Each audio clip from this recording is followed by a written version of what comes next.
इससे ऊपर दोस्त आपका मध्य में है तो मध्य मंडल हो गया। आपसे पूछा जाए मध्य मंडल कौन से पर आता है तो दोस्त तीसरे में बताओगे।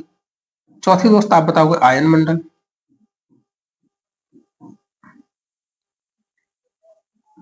और पांचवें बताओगे दोस्त बहिर्मंडल।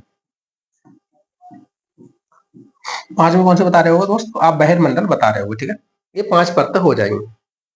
जितनी भी मौसमी घटनाएं घटित होती हैं, मौसमी घटनाओं से तात्पर्य क्या है, बादल का बनना, आंधी आना, तूफान होना, बादल का फटना, वो सारी घटनाएं दोस्त कहाँ होंगी तो आप कहोगे चौमंडल में, तो आप कहोगे मौसमी घटना।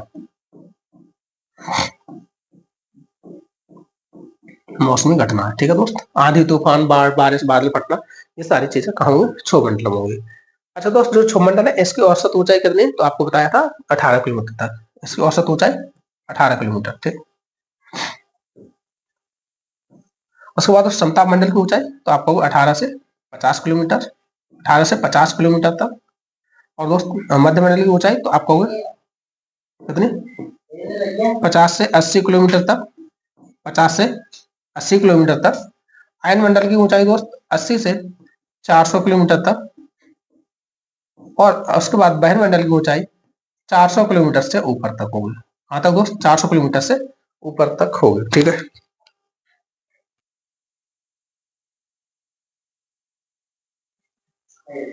तो दोस्त ये क्या है तो 400 किलोमीटर से ऊपर की जो परत होगी वो बहिर्मंडल होगा।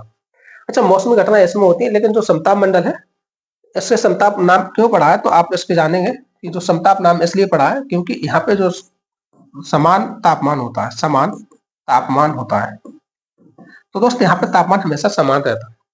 अब जब तापमान समान है तो ये जो समताप मंडल है यहाँ पर वायुयान उड़ाने की सबसे आदर्श दशा मानी जाती है, क्योंकि ना तो यहाँ कोई मौसमी घटना है, ना तूफान, ना आंधी, ऐसी कोई घटना नहीं होती और टेम्परेचर समान रहता है। इसलिए ऐसे दोस्त यहाँ पे वायुयान उड़ाने की सबसे आदर्श दशा है। तो वायुयान कहाँ उड़ाए जाते हैं दोस्त, वायुयान उड़ाने के लिए, उड़ाने के लिए, ठीक है दोस्त, वायुयान उड़ाने के लिए। और यही समताप मंडल है जिसमें एक परत पाई जाती है जिसे पृथ्वी का संरक्षण या पृथ्वी का सुरक्षा कवच कहते हैं। तो दोस्त ओजोन परत यही होती है, ओजोन परत। इसे क्या कहते हैं दोस्त, पृथ्वी का सुरक्षा कवच, पृथ्वी का सुरक्षा कवच कहते हैं, ठीक है दोस्त। तो इतनी बात याद रखेंगे आप। अच्छा दोस्त, पृथ्वी का सुरक्षा कवच कहते हैं, लेकिन ओजोन परत का आजकल क्षरण होता जा रहा है। तो ओजोन परत के लिए सबसे ज्यादा घातक कौन सी चीजें हैं तो आप कहोगे इसके लिए सबसे ज्यादा घातक है जो शीतलक पदार्थ है, जैसे रेफ्रिजरेटर से निकलने वाली गैस सीएफसी।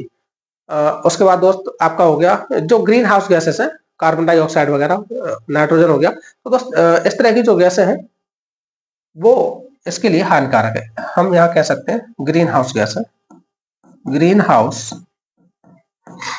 गैस है क्षति पहुंचाती है। क्षति का मतलब दोस्त नुकसान पहुंचाती है। अच्छा दोस्त, यहाँ पे कहा गया है इसका सुरक्षा मंडल, सुरक्षा कवच। तो इसका सुरक्षा कवच क्यों कहा जाता है तो जो सूर्य है, सूर्य से 3 प्रकार की किरणें आती हैं। सूर्य से कई प्रकार की किरणें आती हैं, लेकिन 3 प्रकार की अल्ट्रावायलेट किरणें होती है। तो उसमें यूवीसी, अल्ट्रावायलेट ए, बी और सी।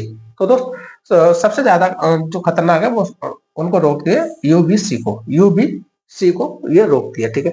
अगर दोस्त ये अल्ट्रावायलेट किरण पृथ्वी पे आ जाए तो हर एक व्यक्ति को कैंसर होगा, और कैंसर जैसी बीमारी का कोई इलाज नहीं है, इसलिए उसे कौन रोकता है तो आप कहोगे ओजोन परत रोकती है, ठीक है।